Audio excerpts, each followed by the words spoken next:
Every day dicari terus. Orangnya mungkin salah, mungkin aku yang salah.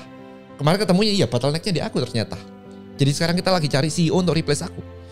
Gimana caranya untuk bisa memunculkan curiosity kayak Denny Santoso dan mimpi big dream seperti Denny Santoso kalau dasar kita tidak sama seperti Denny Santoso?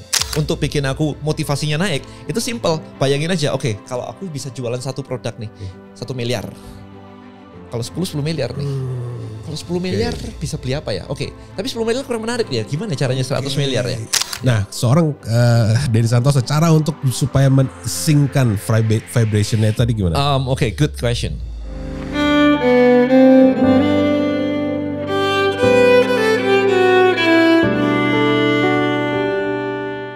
Awesome people, saya sebenarnya hari ini pengen panggil kembali bukan awesome people lagi tapi smart people lagi justru malah. Karena kemarin saya sempat alasan tuh, saya manggil awesome people karena si smartnya udah diambil sama Deddy Corbuzier, sama master. Kalau udah master yang ngomong nggak bisa ngomong lah ya. Saya pengennya balik lagi smart people, kenapa? Karena semangatnya itu lebih kena kayaknya. Jadi tagline-nya pun bahkan saya ganti kembali, bukan ganti ya, saya kembalikan. Jadi keep smart and stay awesome. Karena saya berharap bahwa kita dengan macam-macam hal yang kita bagikan seperti di YouTube, di sosial media dan sebagainya akan membuat kita semakin tahu, semakin cerdas dan kita bisa membuat hidup kita semakin awesome. Kira-kira itu. Hari ini, awesome people, kita kedatangan satu sosok yang sudah sangat lama sebenarnya membantu banyak UMKM di Indonesia untuk membuat kehidupannya semakin luar biasa, semakin awesome sehingga dapat membantu orang lain dengan luar biasa kembali.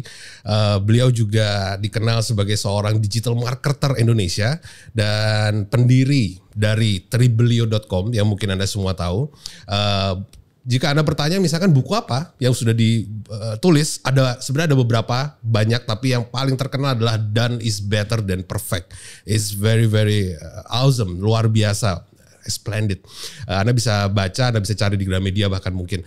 Dan yang terakhir, yang paling viral, yaitu adalah satu produk yang diluncurkan oleh beliau bernama Brain Boost. Kita hari ini nggak akan ngomong banyak soal Brain Boost-nya karena Anda bisa cari di internet dan sebagainya.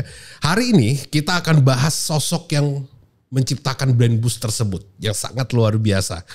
Dan mari kita sambut bersama Denny Santoso. Denny Santoso, Koden. Terima kasih udah datang akhirnya. Thank you udah diundang ke studio Move On Studio ini di Awesome Indonesia Podcast. Sebenarnya kita udah lama kenal ya. Udah lama. Cuman karena Kode ini di Malang ya. Iya. Standby, stay domisili di Malang. Di Malang, ya. Dulu aku di Bali. Iya. Jadi kita juga jarang ketemu. Tapi untungnya ada sosial media, ada internet, jadinya minimal masih bisa saling ngintip-ngintip ya. Iya. Apa yang dikerjakan.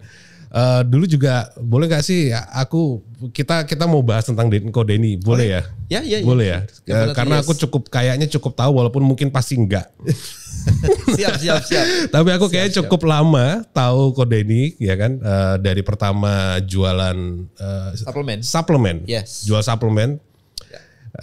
Itu yang membuat Kode ini istilahnya bisa bergerak lebih leluasa gitu ya? Iya. Dari suplemen itu ya? Tahun berapa tuh? Dari tahun 99 ya? Dari tahun 99? Iya, dari tahun 99. Oke, apakah itu bisnis pertamanya Denny Santoso? Kalau diomong bisnis beneran, yes itu bisnis beneran pertama. Kalau diomong jualan, enggak. Kalau dibilang jualan bukan? Jualan enggak, karena kan dari awal-awal sudah jualan CD game gitu kan. Oke, ya. Dan gamer banget gitu. Oh, Denny juga gamer juga. Gamer banget. Oke. Kita beda umur sekitar 10 tahun ya kalau nggak salah ya. Iya. Aku masih 25 kok, tenang. Oh gitu. Oh, jangan jauh. Enggak ya. Dan kita pernah di satu komunitas yang sama di Magician World Society. Zaman itulah, zaman main-main lah ya. Dan Kode ini adalah seorang performer juga dulunya. Iya, 2010 itu. 2010 ya. Dari masih ingat tahun. ya 2010. 2010, exactly. Dan 2009 2010. Aku boleh jujur nggak di podcast ini untuk pertama kalinya? Aku selalu merasa istilah paling bagusnya ya, terserang dengan energinya Denny Santoso sebenarnya. Iya loh, ini aku mau jujur. Karena apa? Waktu itu kan aku yang menciptakan MWS ya padahal kan. Tapi pertanyaan-pertanyaannya Ko Denny ini selalu buat aku bisa mikir 2 kali. Bahkan berpikir lebih lagi gitu. Contoh misalnya satu pertanyaan yang Ko Denny tanyakan itu. Oke guys, by the way disclaimer. Ini saya pengennya sebagai podcast ngobrol ya. Jadi saya bukan host ya, tolong. Saya bukan mata najwa ya. Saya bukan dia. Soalnya biasa gitu di komen. Iya. Ini kok banyakan hostnya yang ngomong segala macam. Aku pengen ngobrol dan pengen ngegali kan gitu. Lagian kita jarang ngobrol, jadi kita mau tanya-tanya gitu. Oke, tadi sampai mana? MWS aku yang nyiptain. Tapi setelah kita gathering pakai kalau nggak salah Yahoo Messenger atau enggak MSN waktu itu. Ya, sekitar pokoknya itulah alat-alat itu. Ko Denny nanya, dengan bergabungnya kita ke MWS ini manfaatnya apa? Bingung aku. Ya dapat apa? Ngeblank. Karena menurutku dengan menciptakan MWS itu sendiri aja udah keren gitu. Kan masuk aku jawab biar keren, kan nggak mungkin kan gitu. Udah keren. Aku udah keren gitu segala macam gitu kan. Tapi anyway langsung tetap jalanin itu gitu kan segala macam. Nah, waktu jadi hipnotis performance, aku lihat Ko Denny sangat-sangat kreatif sekali. Makanya aku sering bilang, ini aku pakai heads up dulu ya ke yang nonton. Aku sampai bilang, kita tuh gak bisa ngalahin Ko Denny. Aneh-aneh kemarin tuh idenya. Kita gak bisa, karena Ko Denny it's too creative to be individual gitu. Nah, maka dari itu boleh di-share sekarang. Sebenarnya dasar Ko Denny berpikir setiap hari, dari bangun tidur sampai mau tidur itu sebenarnya core-nya apa? Sampai punya semangat yang luar biasa, karisma yang selalu senyum seperti ini. Itu apa? Wah, ini challenging karena pertanyaan itu kalau diluncurin kamu lemparin tahun 2010 sama hari ini kan it's totally different ya. Era aku kan juga berbeda gitu. Kalau waktu zaman dulu waktu main-main begitu kan ide apa lagi ya yang bisa dipakai untuk ditunjukkan, ditampilkan kan waktu itu kan performer gitu kan, hipnosis dan sebagainya gitu. Bahkan hipnosis kalau misalkan orang-orang hipnosis biasanya tembak door gitu. Kemarin tuh aku pakai, mungkin kamu nggak pernah tahu ya, aku bawa di tasku itu kabel. Tahu aku. Tahu kabel, colokan segini begitu. Kan? Iya segitu kabel gitu, tahu ya. Dan kabelnya tebel kan? Ya kabel tebel itu, kabel colokan kayak kabel-kabel listrik begitu gitu. Tapi ujungnya mati gak ada ininya gitu kan. Hanya untuk ngagetin orang supaya habis itu shock, habis itu terhipnosis masuk trance gitu. Colokin gitu. Itu waktu itu kan, jadi creativity. Nah kalau hari ini karena sekarang lagi pegang Brain Boost, mindsetnya cuma satu, goalnya Brain Boost apa? Which is 1 juta sales. Target kita 1 juta sales. Jadi selalu mikirin apa lagi ya yang bisa yang bisa dilakukan untuk bikin 1 juta sales itu apa lagi ya. Kemudian bottleneck-nya di mana ya. Jadi kita nggak nyampe goal. Itu nggak bisa cuman sekedar ya udah besok lagi. Enggak. Bottleneck-nya apa? Remnya apa? Kita injak gas, ada yang injak rem nggak di sini nih? Kayak gitu sih. Every day dicari terus. Orangnya mungkin salah. Mungkin aku yang salah. Kemarin ketemunya iya bottleneck-nya di aku ternyata. Jadi sekarang kita lagi cari CEO untuk replace aku. Gitu. Oke, menurutku belum terjawab, sorry. Maksudku, ya, gak apa-apa. Kali aja. Untuk supaya kayak seperti Ko Denny gitu loh, cari bottleneck terus kan. Iya. Itu problemnya kan, apa? Problemnya apa? Nah, gitu. Itu gimana caranya manusia bisa? Karena ini pertanyaan yang juga ada di aku sebenarnya. Ya. Kadang-kadang itu kita ngerasa kayak enough lah. Oke lah, pat on the back segala macem, sehingga nggak akan terus-terusan gitu. Mimpinya kurang gede kali. Oke. Jadi satu, mimpiku gede kan kemarin itu. Jadi metriknya adalah kenapa 1 juta sales itu karena belum ada yang lakuin. Oke. Kalau belum ada yang lakuin, aku pengen lakuin gitu. Jadi aku punya achievement yang aku harus capai. Dan itu aku harus set above everyone else. Jadi orang lain nggak pernah ngelakuin, aku harus ngelakuin nih. Itu ada di belakang di value-ku itu seperti itu. Jadi misalnya ngelakuin international dropshipping gitu. Pernah omset 11 miliar sebulan gitu. Nggak ada yang ngelakuin sih. Orang-orang dropshipping nggak segede itu gitu kan. Nah aku pengen tahu gimana sih caranya. Jadi mungkin lebih kayak curiosity-ku cukup tinggi ya. Termasuk ketika di hipnosis itu. Hipnosis itu gimana sih kok bisa kayak begitu tuh digali, dicari gitu kan. Jadi ketika ketemu sesuatu itu harus dicari dalamnya itu kayak apa. Curiosity-nya itu yang tinggi harus banget. Nah abis itu curiosity digabung sama aku punya value. Aku gak mau disamain sama orang lain. Lu bisa, gue harus better. Soalnya aku punya value harga diri kan. Nah kalau ini sama orang lain, terus buat apa? Gitu. Aku punya, let's say bilangnya apa ya? I have a set of standard. Gitu. HP harus fleksib. Gak fleksib gak mau, gak beli. Gitu aja. Jadi kayak you know my house, rumah gitu kan. waktu itu belum bisa beli rumah itu gitu. Ya nggak beli rumah. Gitu. Disuruh kontrak aja, sewa kontrak gitu, merit terus kontrak gitu. Aku nggak mau, mending nggak usah beli rumah. Gitu kan. Jadi daripada bukan nggak usah beli rumah, nggak usah sewa rumah, nggak usah kontrak rumah kalau belum bisa beli yang gede. Karena kalau aku kontrak, aku ngabisin duit. I see. Mending aku kumpulin untuk bisa dapetin gede. So I want the best gitu. Nah itu orang punya standar yang berbeda-beda gitu kan. Aku kayak gini aja nggak apa-apa kok, cukup kok gitu. Ya nggak ada yang salah. Ini bukan bener salah. Ini tentang your standard. Gimana caranya untuk bisa memunculkan curiosity kayak Denny Santoso dan mimpi big dream seperti Denny Santoso kalau dasar kita tidak sama seperti Denny Santoso? Yang mau saya tanyakan, yang mau gue tanyain kok, sebelum Ko Denny bisnis suplemen tadi misalkan, keadaan rumahnya Ko Denny atau dari orang tua segala macam apa? Biasa aja thriving sih. Atau biasa aja sih. Itu sering aku share kok di webinarku kok. Rumahku ya biasa-biasa aja.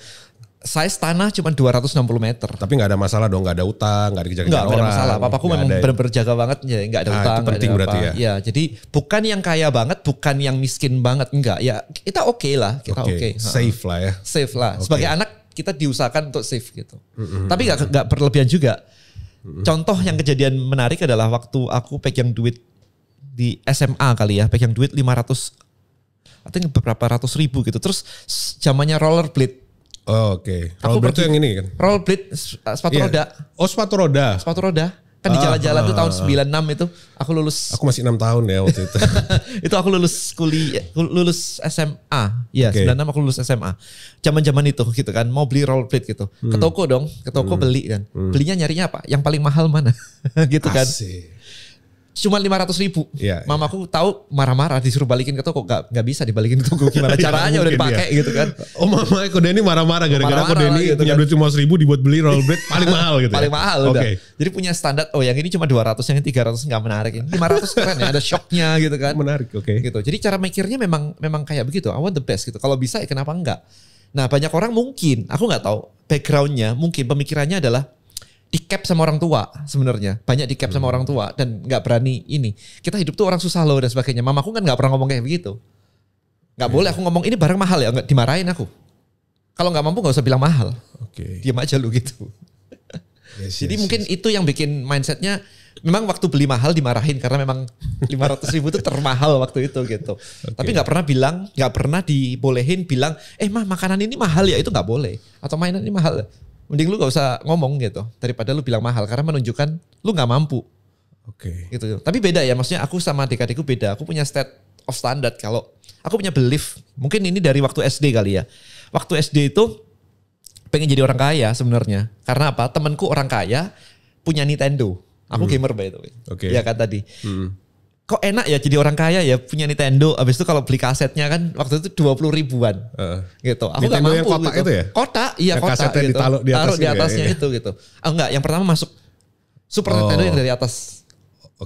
Super Nintendo yang dari atas. Ya, yang sebelumnya Nintendo aku aja. Punya yang dari atas itu berarti. Berarti lu lebih generasi sebelumnya gitu. Aku SMP berarti sekitar tahun 9 mulai SD sih tahun awal-awal tahun 90 89-an gitulah. Enak ya orang kaya ya. Jadi kepala aku tuh pengen jadi orang kaya waktu SD karena temanku kayak karena begitu. Bisa punya Super Nintendo gitu. Iya punya Nintendo, punya Super Nintendo, mainnya selalu ke rumahnya dia gitu. So akhirnya ya karena ke situ jadi selalu pengen. Jadi ngejarnya dari situ. Gitu sih, itu awal mula kepinginnya tuh di situ. Gitu. Berarti it's a built-in default inside our body gitu dong. Tapi karena lingkungan kan, kalau aku nggak ketemu orang itu dan seterusnya gitu mungkin ya jadi enggak kan. Orang itu tadi memotivasi yes, tapi ada orang kan hasilnya kan akan berbeda. Kalau Ko Denny mungkin akan termotivasi, kalau orang lain pasti akan lebih ya aku bukan orang kaya. Iya, nerimo akhirnya. Iya, ya nggak salah juga. Nerimo itu harusnya bukan itu kan, nerimo itu harusnya untuk hal lain kan, bukan untuk malah kita membatasi diri untuk mencapai apa yang kita inginkan. Bener. Agak berbeda ya. Takutnya orang-orang di sini nanti konteksnya. Menurut Ko Denny apa nerimo? Jangan jadiin itu jadi beban emosi sih. Beban emosi itu udah kayak waduh nanti gue nggak bisa. Pokoknya jadi negatif gitu loh. Kalau aku jadi memberdayakan, kuncinya di situ. Apakah pemikiran itu membuat kamu lebih berdaya atau lebih tidak berdaya? Nerimo itu kan kalau bersyukur ya memang harus bersyukur karena bersyukur baru datangin rezeki sebenarnya kan. Gitu. Bersyukur dulu baru rezekinya datang gitu. Bersyukur dulu baru rezekinya datang. Iya. Jadi dalam konteks yang aku itu aku punya standar, tapi kalau nggak dapet, bukan berarti terus aku bilang ke diriku aku jelek, aku nggak bisa, aku orang miskin. Nggak begitu, itu no, nggak ada. Gimana caranya? Itu pertanyaannya. Jadi kata yang diulang itu gimana caranya bisa kayak gitu ya? Gimana ya caranya ya? Oke, tapi itu kan susah ya gue ya. Karena gini, kayak misalkan bahagia dulu atau kaya dulu. Bahagia dulu. Bahagia dulu. Feeling dulu soalnya. Sehingga semua orang majority pengen kaya supaya bahagia. Iya. Kayak Kode ini misalnya pengen orang jadi orang kaya bisa dia punya Nintendo, akhirnya bahagia kan? Iya. Iya. Kan itu is memang challenging mindset kan iya, sebenarnya. memang challenging. Nah, Jadi how to change it gitu. Kalau seorang Kode ini gimana caranya untuk change?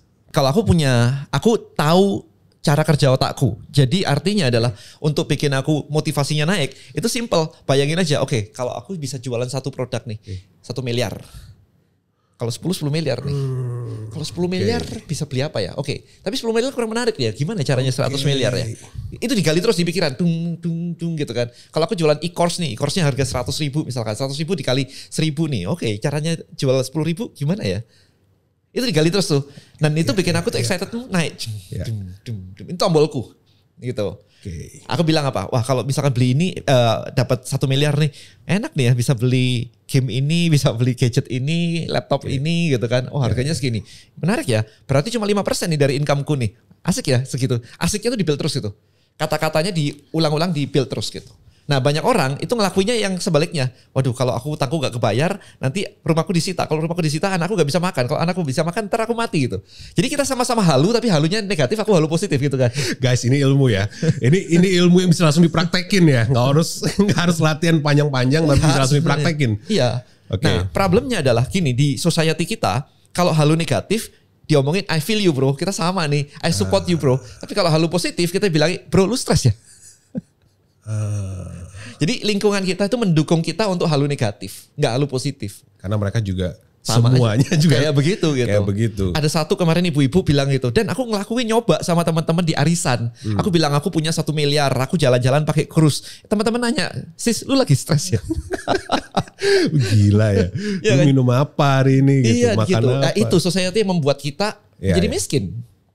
Gitu.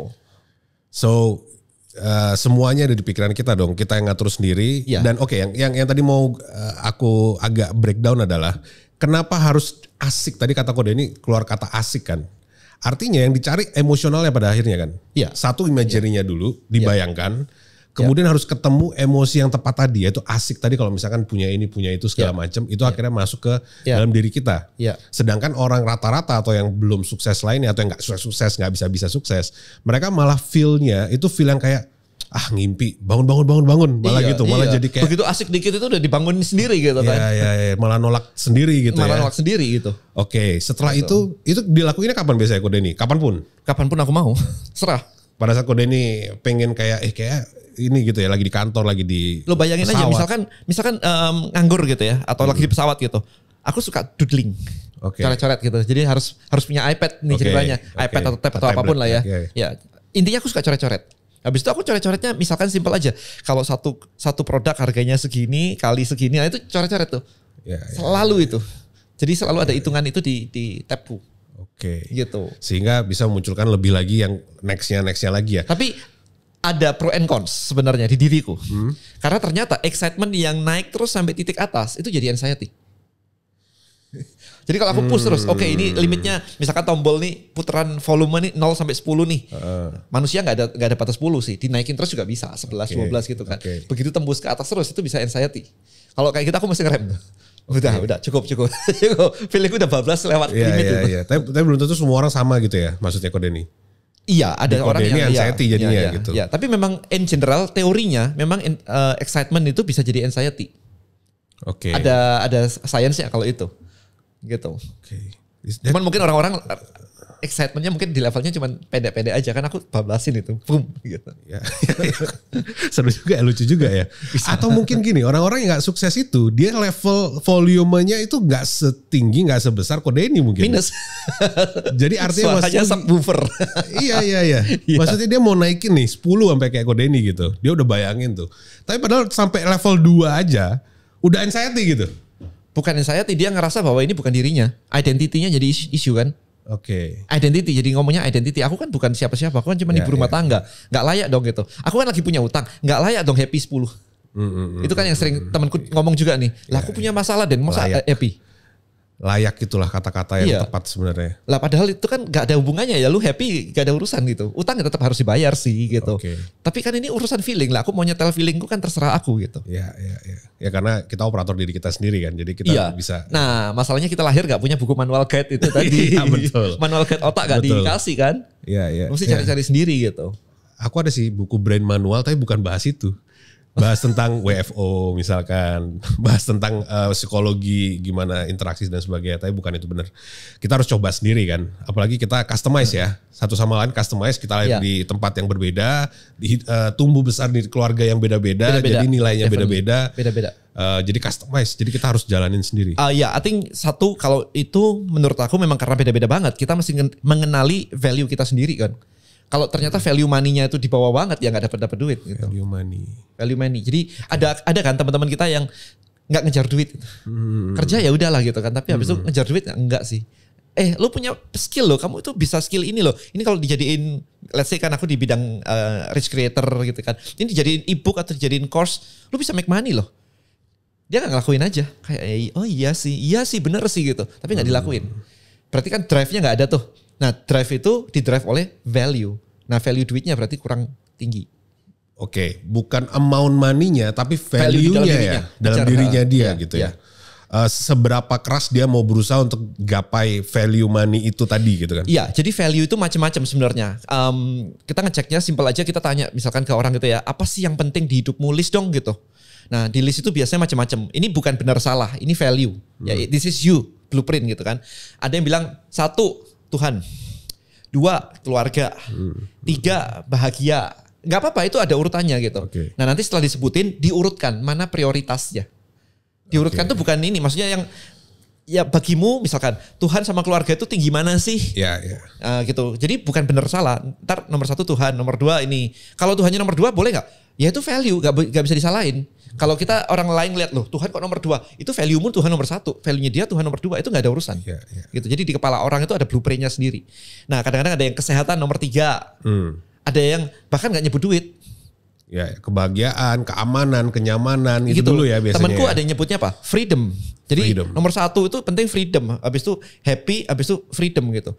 Dan dia bahkan gak mau menikah. Karena menurut dia menikah itu tidak freedom.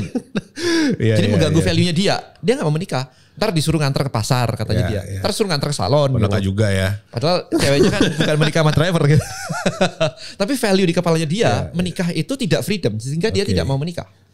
Ya bukan berarti kalau gak menikah itu value-nya salah. Bukan, ini khusus teman aku 1 gitu aja. Jadi tiap orang itu punya value yang berbeda-beda. Ada yang fokusnya di kesehatan gitu. Jadi kerja itu nomor sekian, pokoknya gue harus nge-gym dulu. Kalau nggak nge-gym hari ini berarti belum gitu. Itu kesehatannya lebih tinggi daripada value money itu. Mungkin dia ngerasa performanya nggak bagus ketika dia nggak nge-gym, ketika dia badannya ngerasa nggak enak gitu ya. Gak ada yang salah balik lagi. Tapi sekarang dari value itu kita breakdown. Pertanyaannya adalah apa sih buktinya ini value ini penting buat kamu? Maka akan terreflect dengan activity dia sehari-hari. Misalnya, money itu penting nih gitu. Kata dia ya money itu penting. Ada temanku kemarin, money itu penting nih gitu. Buktinya apa? Loh kan gue jaga toko tiap hari. Oke, itu pertanyaan kedua untuk validasi apakah ini penting. Pertanyaan ketiga untuk validasi lagi adalah kalau lu boleh tidak jaga toko, oke nggak buat kamu? Kalau jawabannya oke, berarti sebenarnya value ini palsu sih sebenarnya. Nggak valid gitu. Contoh gini, yang value-nya Tuhan nomor 1, buktinya apa? Gue ke gereja kok tiap minggu gitu. Oke, sekarang kalau gak ke gereja gimana?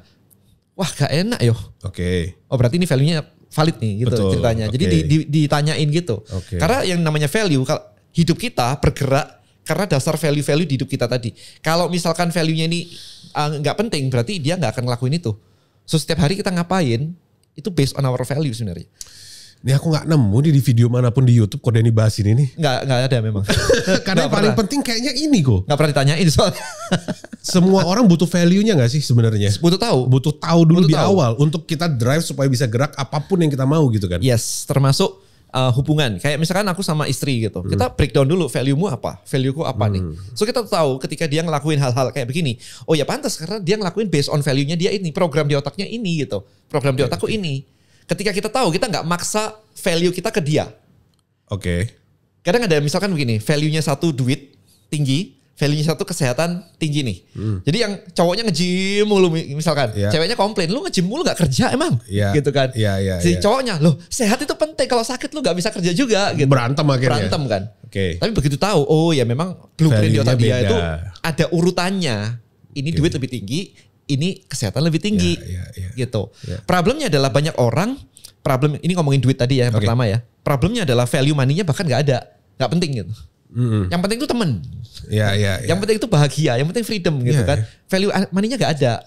Ini jadi isu nih gitu. Akhirnya setelah kita coba breakdown itu, kemungkinan money-nya paling bawah tuh pada akhirnya. Atau gak disebutin. Atau bahkan tidak disebutin. Jadi kalau nanya ke orang yang penting di hidupmu apa, jangan di-trigger. Duit penting gak? Itu kan kita. Biar dia keluar dulu. Kalau dia gak nyebutin berarti gak penting gitu aja. Gak muncul kan di otak dia kan. Pertanyaan saya berarti, value-nya Kodeni dari awal kerja sampai sekarang atau dari awal beli rollerblade, itu sama nggak value-nya? Value-nya pasti sama sih. Top nomor satuku tuh harga diri. Value Kodeni pertama kali adalah harga diri. Gitu. Habis itu baru family. Jadi kalau ada apa-apa lariku ke family. Family nggak bisa diapa-apain nih. Jadi benar-benar I protect my family. Gitu. Habis itu baru duit tuh. Dare I to ask gini, boleh gak tanya, kenapa value tertinggi harga diri? Mungkin karena ini ya, itu kan value itu kan kita lahir gak punya value sebenarnya. Kan didesain by lingkungan, keluarga gitu. Nah papaku pegang itu tinggi banget. Jadi selalu diajarin dari kecil, lu jangan sampai ya merendahkan harga diri demi duit, apapun itu dilecehkan orang itu anti. Papaku dan nomor satu itu value-nya juga itu gitu. Jadi itu kan nurun ya. Belief yang diturunkan sebenarnya. Tapi kalau sekuat itu value yang Kodeni pegang, bukan cuma dari kata-kata, gue yakin. Pasti ada satu hal, experience atau momen yang Kodeni lihat sampai akhirnya, yes, aku pegang value ini gitu. Dari kata-kata sih harusnya sih, karena dari kecil diajarin terus kan jadi belief ya, bahwa kita nggak boleh dihina orang, kita nggak boleh. Kalau dihina orang, mending lu nggak usah kerja sama aku gitu. Kalau lu nggak bisa respect aku, nggak usah kerja sama gitu kan. Jadi aku, I think memang dari program orang tua sih itu, nggak ada lagi sih. Kejadian-kejadian mungkin karena setelah men-trigger itu, pernah misalkan dihina, dihina lebih tepatnya gitu, ya itu men-trigger value tadi kan. Jadi teriak, udah nggak usah gitu kalau gitu. Aku mending nggak dapat duit dari kerja sama kita misalnya, daripada lu hina. Jadi duit gak penting, aku bisa cari sendiri. Gitu. Berarti istilahnya di brainwash sama orang tua Kodeni. Di brainwash gitu. Brainwash ya lebih tepat. Di brainwash gitu. Tapi kan Kodeni seorang digital marketing dan namanya karena bener gak sih kalau gak semua orang kaya itu muncul di permukaan yang kita tahu. Jadi Forbes 10 itu juga mungkin ada yang lebih kaya dari mereka kan sebenarnya kan. Dan mereka menjaga namanya dia supaya gak dihina dan sebagainya. Nah sedangkan Kodeni seorang digital marketer, jualannya juga di marketing dan menjual image pribadinya Kodeni. Ya kan. Dan akhirnya kan banyak orang komen, banyak orang berkomentar terus nge-stitching segala macam juga. Nah, kok gak apa-apa gitu maksudnya? Kok mau terjun masuk ke kolam itu gitu? Beda. Misalkan gini, let's say your body image sekarang ini oke lah, ideal lah, cukup lah gitu kan. Terus ada orang gak kenal di pinggir jalan, terus tiba-tiba bilang, bro lu gembrot banget bro gitu. Di kepalamu gimana? Gila nih orang. Buta ya gitu ya. Iya. Nah kayak gitu sebenarnya. Jadi orang-orang yang nyinyirin aku emang lu kenal? Gak kenal kok. Di kepalaku tuh kalau orang yang deket, terus kenal beneran, terus menghina, itu baru ada efeknya buat aku.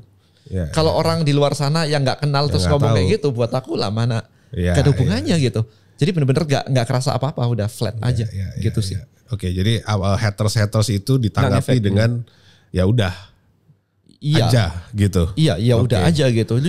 Hidupku lebih enak kok aku gitu kan. Bro lu cuman jualan kelas ya? Rumahku begini.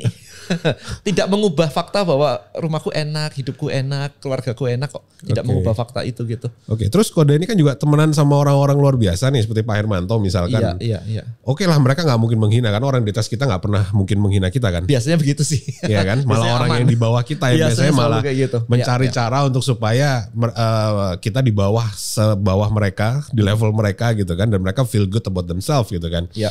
Tapi gini, di dunia bisnis itu kan target orang-orang tuh yang lumayan tertinggi itu kan pasti IPO kan. Seperti teman-teman gitu kan segala macam. Kodeni sudah sampai ke situ belum? Apakah itu jadi goal? Kalau nyampe belum, kita belum. company-ku belum IPO, tapi apakah itu jadi goal atau enggak itu masih open to discussion. Oke. Kemarin gini sempat mikir, interesting enough ya kalau misalkan bisa IPO, kemudian bisa valuasi, bisa ini semua dapat duit 1T, Iya kan? siapa yang nggak mau gitu uang kan. sendiri kan. Tapi apparently itu sedikit mengganggu di psikis jadinya, kayak jadi beban emosi bahwa kalau nggak nyampe ini wah ini berarti ini nih gitu, nabrak sama value kan. Anxiety-nya masih keluar ya. Ya, nabrak sama value tadi kan. Oke. Denny Santoso harus bisa nih. Iya, Kalau iya. jadi itu kan goal baru nih dimasukin kepala nih. Iya. IPO dimasukin kepala. Oke. 1T dimasukin kepala gitu. Nah, apparently ini nabrak sama value yang harga diri tadi. Kan jadi ngejar tuh.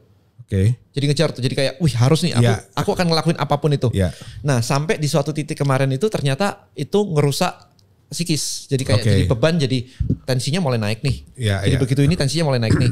Nah, kesehatan jadi penting ketika yang kritikal. Ya kan kritikal kan kayak jantungnya deg-degan. Ini kan jadi kritikal gitu. Kalau cuman batuk pilek sih Jadi ke fisik gitu ya kan? ke fisiknya yang agak berbahaya gitu. Dan aku value my life better than money. Oke. Gitu. Jadi akhirnya kalau kayak begini ini nggak sehat nih buat aku nih. Ya wes, ini diturunkan aja, kita jalanin, kita setnya beda lagi. Makanya set yang sekarang ini different. Setnya adalah 1 juta sales. Oke. Gitu. Jadi nggak terlalu duit supaya nggak ngefek ke psikis banget kan. Aku summary dikit ya Go. Oke. Jadi kalau misalnya disambungin ke pembicaraan kita awal, Kode ini itu lagi bayangin misalkan IPO gitu kan. Iya. Volumenya dinaikin sampai IPO gitu kan. Iya. Ternyata anxiety-nya keluar tuh. Iya.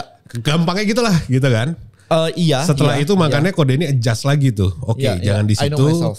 Kita arahkan dulu yang ke sini supaya kelayakan tadi itu muncul. Kalau mau gua summary di podcast kita ini gitu kan. Iya, iya. Setelah kelayakan itu muncul, anxiety-nya nggak lagi take over ketika udah dinaikin lagi volume ya, baru di situ Kode ini bisa naikin next step lagi untuk kehidupannya Kode ini Santoso Iya, gitu kan. benar. Jadi let's say gini, kita kayak kemarin aku bilang ke tim aku kan. Guys, kayak kalian tuh kayak naik mobil Ferrari tapi nyetir cuma 80 km per hour. Mobil lu bisa 300 nih. Iya. Gitu. Nah, aku mau hit itu sampai di level-level 300 sebenarnya. Oke. Gitu. Jadi mainku tuh bukan naik Ferrari tapi jalannya 60 km per hour gitu. Iya, Cari iya, save-nya aja enggak. Jadi aku injek sampai di level badanku ini terimanya di 300 nih. Fullnya di mana? Lebih lagi gitu aku sakit. Gitu. Udah mulai gak bisa tidur kan malah bahaya kan. Livernya ntar kena ini apa kita bahaya kan. Psikisnya kena bahaya. Dan itu very real.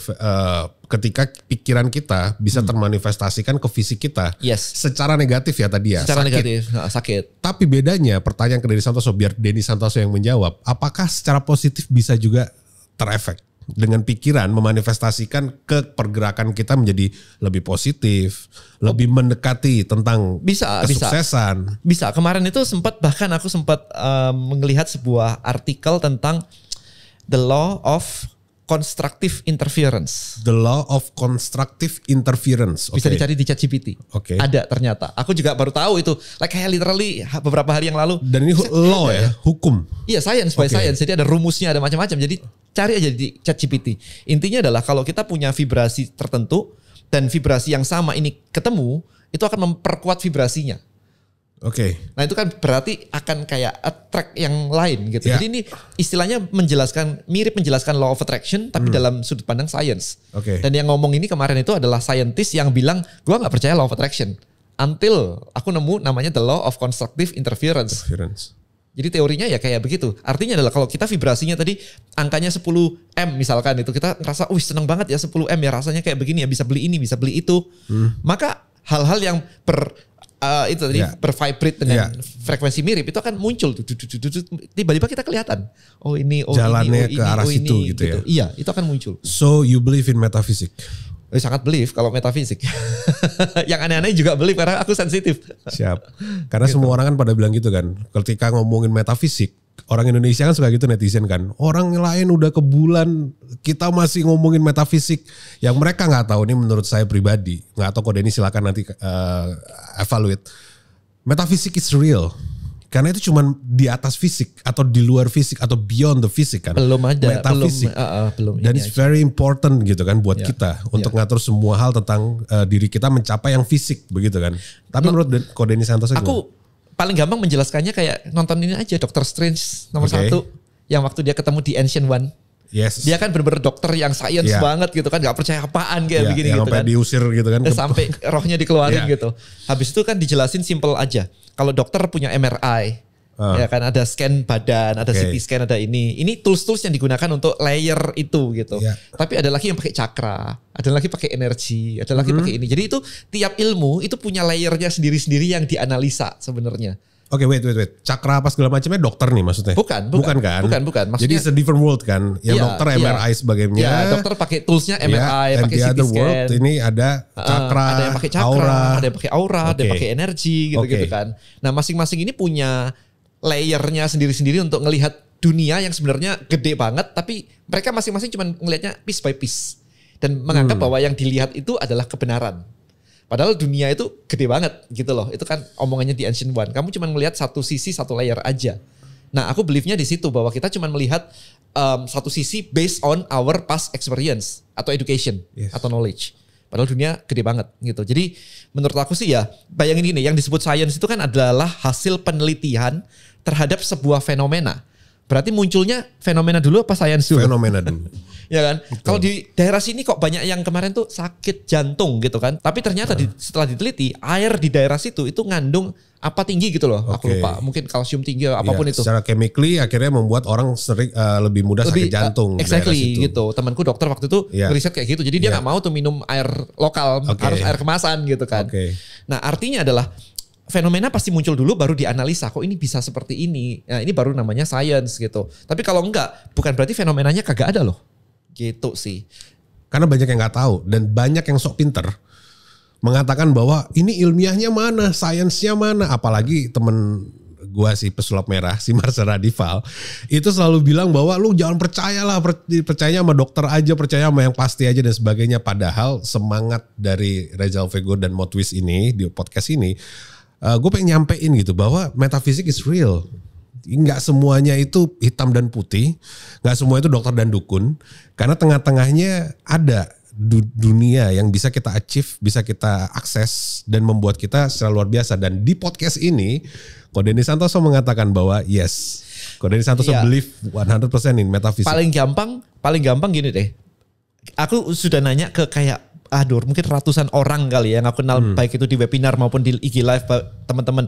Pernah nggak sih kita mau jualan barang, kalau belum laku kok kayaknya susah banget jualan. Tapi begitu sudah laku, tiba-tiba teman kita telepon, bro barang lu udah laku belum? Gua mau Iya. Kok nggak dari kemarin sih telepon waktu gua lagi susah jualan, sekarang udah laku lu telepon gitu kan. Nah itu kan fenomena. Coba jelasin sainsnya. Karena itu setiap kali ketemu orang, pernah semua ngalamin kayak begitu. Nah kalau pernah semua kan berarti jumlahnya banyak nih. Sainsnya apa? Boleh di-spill nggak cara untuk in vibe supaya vibes-nya masuk nih? Tadi kan kita bicara vibrasi kan. Gue sih selalu suka ngomongnya vibes kok. Jadi kalau kita in vibes, gue suka vibe-nya nih, ini vibe gue nih segala macam. Akhirnya it's tune in dan akhirnya vibrating dan it's a good life akhirnya gitu kan.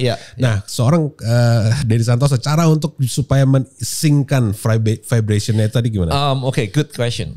Pernah kan kita lihat teman-teman kita yang gampang banget dapat makanan. Pengen durian, tetangga ngirimin durian. Pengen bakso, tetangga atau kakaknya ngirimin bakso gitu kan. Berarti dia in sync with makanan. Terus dia ngerasa, wah gue sakti nih. Kita pengennya in sync with money gitu. Nah kalau yang aku ajarin kemarin di Brain Boost Money Magnet, kita latihannya pakai koin 1000. Oh ya, koin 1000. Karena koin 1000 ini duit, bentuknya duit yang paling gampang didapetin. Amin diselokan aja ketemu gitu loh, duit 1000 gitu kan. Jadi doanya simple waktu itu. Pokoknya koin 1000 gitu ya, doanya adalah ya Tuhan hadirkan koin 1000 dari tempat tak terduga, maksimum tanggal let's say 30 Januari 2025. Bahkan tanggalnya dipastikan juga. Habis itu kita lihat berapa jam, berapa hari dia dapat. Tempatnya? Kan disebutin tak terduga. Tak terduga, harus dari tempat tak terduga gitu. Jadi itu harus spesifik. Ada yang bilang, Dan aku kerja di pasar, tiap hari ya ketemu duit 1000. Oke, kita ganti. Hadirkan koin 1000 dari wanita parubaya pakai baju warna kuning maksimum 30 Januari. Kalau itu muncul, insting kita langsung, fate kita langsung lompat ke langit. Ternyata bisa ya ada ibu-ibu bajunya warna kuning menyala ke pasar lagi. Itu kan jarang ya. Gitu. Caranya kayak gitu. Enggak. Ini menarik kenapa? Karena gue gak pernah nemuin sisi Ko Denny Santoso yang kayak gini gitu loh.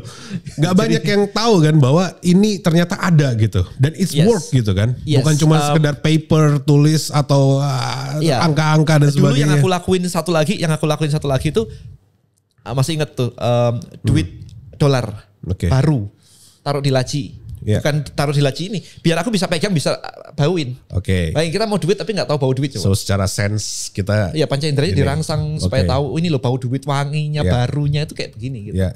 Itu dimasukin gitu. Nah kayak gitu-gitu. Aku lakuin itu, beneran ada duit di laciku. Oke, kenapa harus ada waktunya juga dan tadi tempatnya tidak terbatas. Kenapa harus ada waktunya? Kita mintanya kapan kan biar ini. Kalau dikabulin Tuhan masih tahun depan lagi dapat 1.000 kan. Ya kan biar cepat aja gitu. Tuhan ngerti kata urgent kok.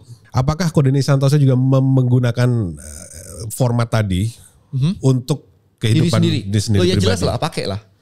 Gitu ya. Jadi waktunya harus di set juga. Waktunya harus iya. Jadi misalkan 1 juta sales kita target gitu. Kapan? Ya tahun ini. 2025 bukan 2026, 2025. Ada yang mengatakan target itu bukan untuk di achieve tapi untuk dilampaui. Menurut Denny gimana soal target tadi itu? Kalau nggak tercapai gimana? Kalau nggak tercapai ya kita tinggal evaluasi aja. Jangan jadiin beban emosi kalau itu nggak tercapai sih. Oke. Gitu.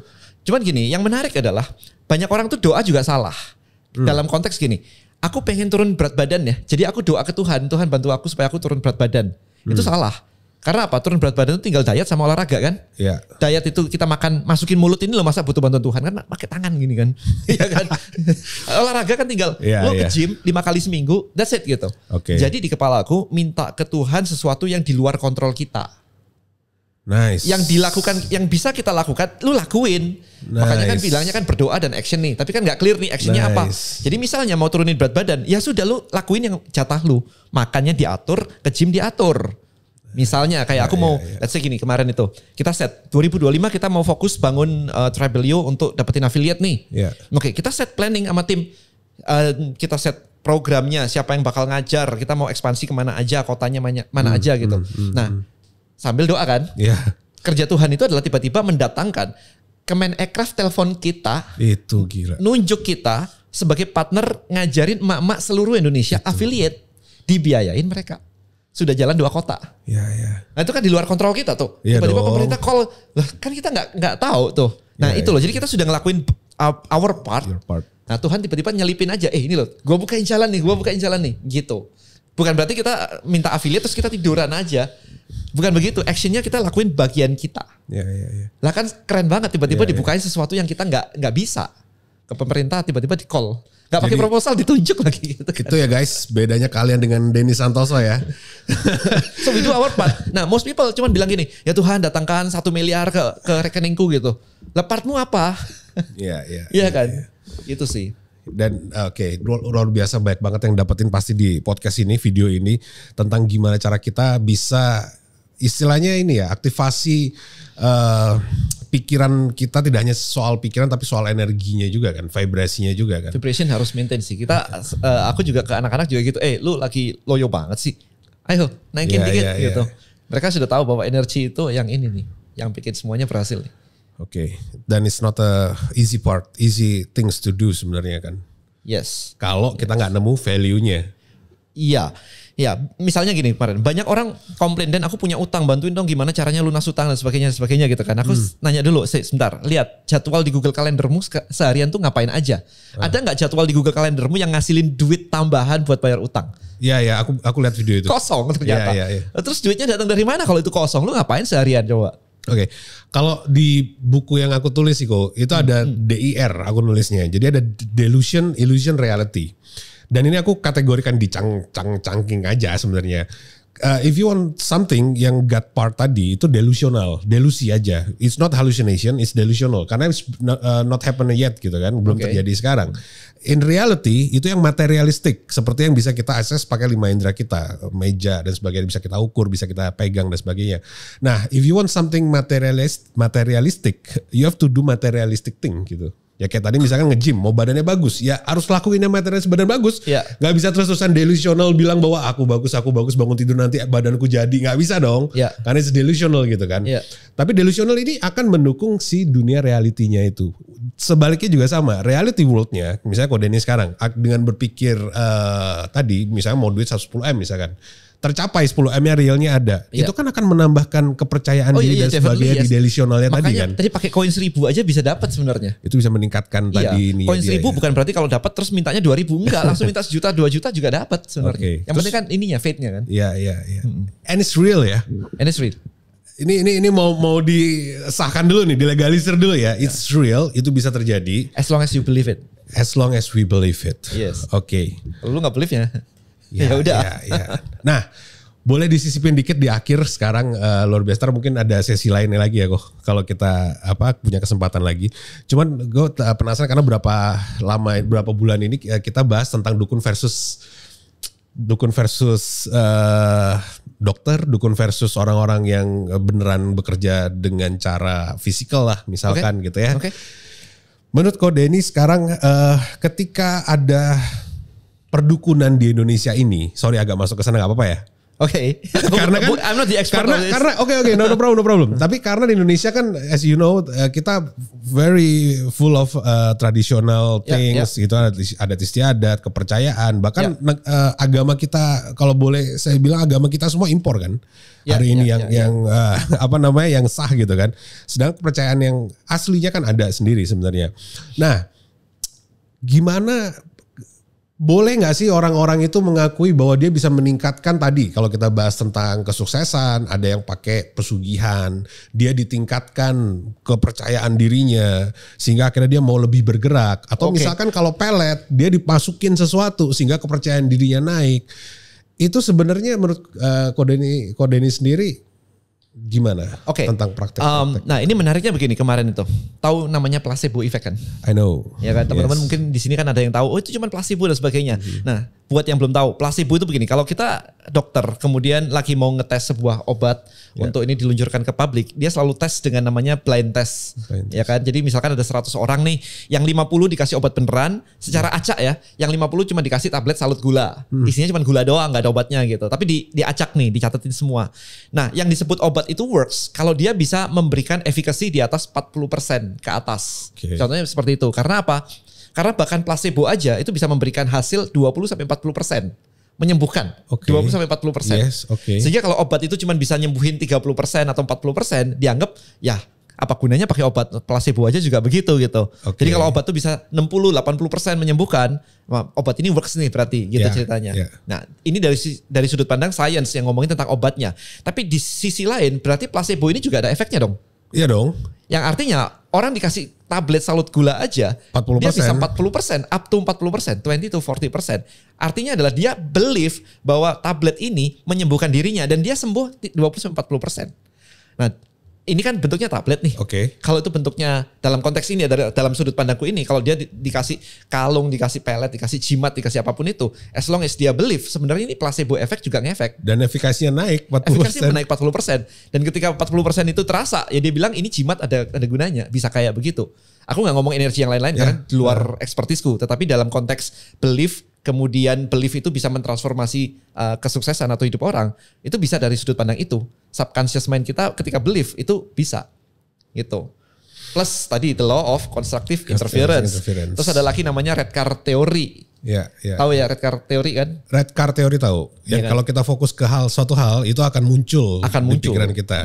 Jangan mikir monyetnya pasti muncul. Ya gitu. Cari yang baju merah pasti akan cepat tuh langsung lihat merah. Jadi tapi konsepnya begini, red card theory buat yang nggak tahu, red card theory itu sebenarnya adalah berapa sih mobil merah yang kamu lihat dalam perjalanan dari rumah ke kantor? Mungkin nggak inget. Tapi kalau dibilang, oke besok setiap kali kamu lihat satu mobil merah, aku kasih deh 1 juta.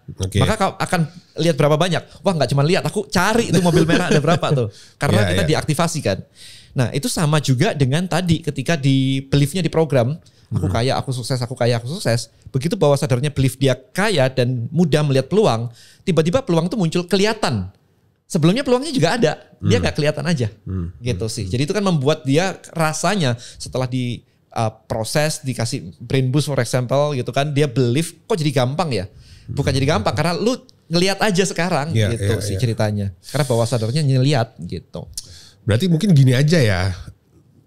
Pak Dukun, Bu Dukun, ambillah psikologi gitu loh, kelas psikologi biar ada gelarnya. Abis itu masih lakuin dukun nggak apa-apa deh gitu kan. Minimal gitu kan, karena akhirnya ada satu minimal ID ya, kalau nggak ID kali psikolog tuh nggak tahu badannya apa ya. Artinya ada yang ngawasin gitu loh. Biar kalau praktek biar nggak nipu, biar nggak bohong gitu kan segala macam. Jadi kan ya udah gitu kan bisa aja gitu. Iya. Because it still works. Oh works sih, belief itu works gitu kan. Dan itu bisa mendatangkan yang ini kan. Dan itu udah dipakai kan. Iya. Gitu. Oke, luar biasa udah hampir 1 jam kode ini nggak kerasa. Siap. Dan ini pembahasannya semoga menarik untuk para viewers. Karena YouTubeku baru cuman 2000-an subscriber karena nggak pernah upload, nggak pernah konsisten. Dan kode ini luar biasa konsisten terus dari dulu. Banyak sebenarnya masih pengen gue tanyain, cuman pasti di akhir nanti aja lah di kesempatan Happy to share. Nanti gitu ya. Yeah. Dan kalau mau akses Brain Boost hubunginnya masuknya kemana? Brainboost.id. Brainboost.id. Yes. Oke, di sana udah bisa langsung diakses ya. Langsung bisa diakses semuanya. Harganya kira-kira boleh di-spill nggak? Harganya saat ini 298.000 per title. Oh, nggak mahal ya? Ya nggak mahal sih. Ke psikiater lebih mahal. Ke psikiater lebih mahal, betul. Dukun lebih mahal. Betul, dan dikejar-kejar sama debt collector lebih mahal. Oh iya. Jadi lebih baik sekarang belajar untuk menaikkan skill kita sendiri atau kemampuan performa kita sendiri supaya kita bisa membuat hidup kita luar biasa. Ini bisa untuk semua ya Brain Boost ya? Bisa untuk semua. Misalkan dia lagi butang banyak gitu. Tunarungu nggak bisa. Tunarungu nggak bisa karena dia pakai audio ya. Oke.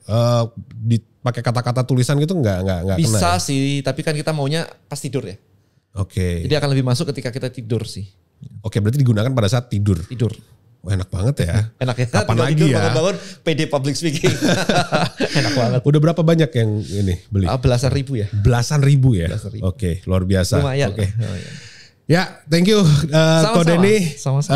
Awesome people, luar biasa. Semoga dapat manfaatnya, insight-nya yang luar biasa di perbincangan Awesome Indonesia sekarang. Dan sebagai penutup seperti biasa, Awesome Indonesia Podcast ini supaya biar Kode ini tahu, kita tuh pengen menyatukan orang-orang yang membuat Indonesia nanti bisa benar-benar sampai ke Indonesia Emas 2045. Ya, jadi salah satunya adalah Kode ini Santoso. Dan harus kita tanyain, Indonesia menurut Kode ini Santoso apa? Buat aku sih tempat yang kaya raya banget sebenarnya. Kalau aku bayangin Indonesia itu very rich. Cuman bukan chicken ya? Bukan Indonesia, kita ngomong Indonesia. Indonesia is very rich. Buat aku tuh kayak waduh, hidup di Indonesia tuh enak banget loh. Kalau di luar negeri itu challenging lah dan sebagainya. Bahkan teman aku, bro, lu gak beli rumah di Australia begitu kan seru tuh ini tuh itu. Enggak lah, kalau di Indonesia hidupnya lebih enak sebenarnya. Cuman banyak yang gak bisa memanfaatkan potensinya aja. Sayangnya orang-orangnya buat aku belum semaju itu. Dan salah satu tujuan dari Kode ini masih ada sekarang, menciptakan segala macam hal Brain Boost dan sebagainya adalah untuk supaya orang Indonesia sendiri bisa mengolah kekayaan kita sendiri gitu kira-kira. Iya, tempatnya itu udah benar surga banget sih. Oke, luar biasa. Awesome people. Saya tutup sampai di sini. Thank you Kode ini Santoso. Sama-sama. Kita biasanya kayak gini, keep awesome gitu ke kamera. Keep awesome.